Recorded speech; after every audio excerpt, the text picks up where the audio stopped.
Kochuveli railway സ്റ്റേഷനിൽ മാലിന്യ കൂമ്പാരം. മാലിന്യം നീക്കം ചെയ്യണമെന്നാവശ്യപ്പെട്ട തിരുവനന്തപുരം നഗരസഭ നിരവധി തവണ റെയിൽവേക്ക് നൽകിയ നോട്ടീസിന് പുല്ലുവില. പ്രോസിക്യൂഷൻ നടപടികളിലേക്ക് കടക്കുമെന്ന നോട്ടീസിനും വില കൽപ്പിക്കാതെ റെയിൽവേ. മാലിന്യ കൂമ്പാരത്തിന്റെ ദൃശ്യങ്ങളും പ്രോസിക്യൂഷൻ നോട്ടീസും കൈരളി ന്യൂസ് പുറത്തുവിട്ടു. ഈ വാർത്ത പുറത്തു കൊണ്ടുവന്ന എസ് ഷീജ കാര്യങ്ങൾ വിശദീകരിക്കും. ആമേഴഞ്ചൻ തോട്ടിലെ ജോയിയുടെ മരണമാണ് നമ്മളെ റെയിൽവേയുടെ മാലിന്യ സംസ്കരണം എങ്ങനെ നടക്കുന്നു എന്നതിലേക്ക് എത്തിക്കുന്നത്. കൊച്ചുവേളി റെയിൽവേ സ്റ്റേഷനിലെ ദൃശ്യങ്ങളാണ് ഇന്നിപ്പോൾ നമ്മൾ പുറത്തുവിട്ടത്. ഇതിൽ കൊച്ചുവേളി റെയിൽവേ സ്റ്റേഷനിലെ 3-ാം പ്ലാറ്റ്ഫോമിന് അടുത്തു തന്നെയായി വലിയ മാലിന്യ കൂമ്പാരമാണ് നമ്മൾക്ക് കാണാൻ സാധിക്കുന്നത്. അറവുശാലയ്ക്ക് സമാനമായ രീതിയിലുള്ള സാഹചര്യമാണ് അവിടത്തേത്.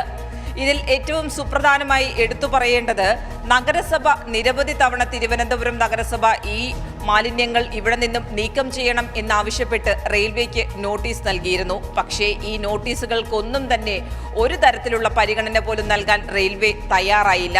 അതിനൊപ്പം തന്നെ മെയ് മാസം, അതായത് 2024 മെയ് മാസത്തിൽ ഈ മാലിന്യങ്ങൾ നീക്കം ചെയ്യുന്നതുമായി ബന്ധപ്പെട്ടുകൊണ്ട് പ്രോസിക്യൂഷൻ നടപടികളിലേക്ക് നഗരസഭ കടക്കും എന്നുള്ള നോട്ടീസ് കൂടി തിരുവനന്തപുരം നഗരസഭ നൽകിയിരുന്നു. പക്ഷേ അതിനെയും പൂർണ്ണമായും അവഗണിക്കുന്ന ഒരു നിലപാടാണ് റെയിൽവേ സ്വീകരിച്ചത് എന്നുള്ളതാണ് ഇവിടെ ഏറ്റവും പ്രസക്തമാകുന്നത്. പ്രത്യേകിച്ചും ദിനംപ്രതി നിരവധി ട്രെയിനുകൾ വന്നു പോകുന്ന സ്ഥലം, നിരവധി യാത്രക്കാർ സഞ്ചരിക്കുന്ന സ്ഥലം, അതുകൊണ്ട് തന്നെ പൊതുജനാരോഗ്യത്തെ ബാധിക്കുന്ന തരത്തിലേക്ക് ഈ മാലിന്യ പ്രശ്നം കൊച്ചുവേളി റെയിൽവേ സ്റ്റേഷനിൽ മാറി എന്നുള്ളതിൻ്റെ ദൃശ്യങ്ങൾ തന്നെയാണ് ഇന്നിപ്പോൾ നമ്മൾ പുറത്തുവിട്ടിരിക്കുന്നത്. പക്ഷേ റെയിൽവേയുടെ വാദം എന്ന് പറയുന്നത്, ഞങ്ങൾക്ക് ഞങ്ങളുടെ മാലിന്യങ്ങൾ സംസ്കരിക്കുവാനുള്ള പ്രത്യേകമായിട്ടുള്ള സംവിധാനം ഉണ്ട് എന്നുള്ളതാണ്. The station waste is collected in bags and it is then given to the accredited agencies.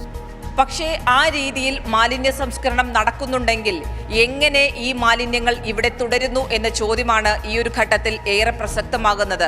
അതിനൊപ്പം തന്നെ റെയിൽവേയുടെ ഭാഗത്ത് നിന്നും അവഗണന അത് തുടരുന്ന ഒരു സാഹചര്യം തന്നെയാണ് എന്ന് നഗരസഭാ മേയർ ആര്യ രാജേന്ദ്രനും കൈരളി ന്യൂസിനോട് പ്രതികരിക്കുകയുണ്ടായി. പ്രത്യേകിച്ചും തമ്പാനൂർ എന്താണോ റെയിൽവേ സ്വീകരിച്ച സമീപനം, അതിന് സമാനമായ രീതിയിലുള്ള നിലപാട് തന്നെയാണ് കൊച്ചുവേളി റെയിൽവേ സ്റ്റേഷനിലും റെയിൽവേയുടെ നിലപാട്. അതിൽ ഒന്ന് മാത്രമാണ് വ്യത്യാസം. അവിടെ ആമേഴഞ്ചൻ തോടുണ്ട്, ഇവിടെ ആമേഴഞ്ചൻ തോടില്ല എന്നുള്ളത് മാത്രമാണ് വ്യത്യാസമെന്നും മേയർ വ്യക്തമാക്കി. കൊച്ചുവേളി പ്രദേശത്ത് ഇന്നിപ്പോൾ കൈരളിയുടെ ഭാഗമായി തന്നെ പുറത്തു വന്നിട്ടുള്ള ഈ ദൃശ്യങ്ങളിൽ നമ്മൾ കാണുന്നത്, നേരത്തെ നഗരസഭ ഒരു പ്രോസിക്യൂഷൻ നടപടിയിലേക്ക് പോകുന്ന സാഹചര്യവും അതിനുശേഷവും അതെല്ലാം പരിഹരിക്കാൻ ആവശ്യമായ കാര്യങ്ങൾ ചെയ്തുവെന്ന് നഗരസഭയെ അറിയിക്കുന്ന, വിവിധ ഘട്ടങ്ങളിലായി അറിയിക്കുന്ന ഒരു നിലപാട് സ്വീകരിച്ചെങ്കിലും അതിനുശേഷമുള്ള പരിശോധനയിലും അതൊന്നും പ്രാവർത്തികമാക്കിയില്ല എന്നതാണ് നമ്മൾ മനസ്സിലാക്കുന്നത്.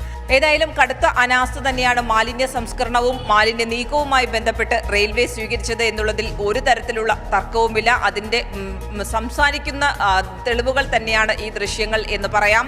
ഏതായാലും ഇനിയിപ്പോൾ ഈ വിഷയവുമായി ബന്ധപ്പെട്ടുകൊണ്ട് ഇന്ന് തിരുവനന്തപുരം നഗരസഭയുടെ സെക്രട്ടറിയും അതോടൊപ്പം തന്നെ ജില്ലാ കളക്ടറും ചേർന്ന് കൊച്ചുവേളിയിൽ സന്ദർശിക്കുകയുണ്ടായി. ഈ മാലിന്യ കൂമ്പാരങ്ങളുടെ നിലവിലെ സാഹചര്യം എന്താണ് എന്ന് പരിശോധിച്ചിട്ടുണ്ട്. തമ്പാനൂർ റെയിൽവേ സ്റ്റേഷനിലും സമാനമായ പരിശോധന നടത്തിയിട്ടുണ്ട്. നാളെ മുഖ്യമന്ത്രി വിളിച്ചു ചേർത്ത ഉന്നതതല യോഗത്തിൽ ഈ റിപ്പോർട്ട് അവതരിപ്പിക്കുന്നതായിരിക്കും. അതിന്റെ അടിസ്ഥാനത്തിലായിരിക്കും ഇനി തുടർ നടപടികൾ ഏതായാലും ഉണ്ടാവുക.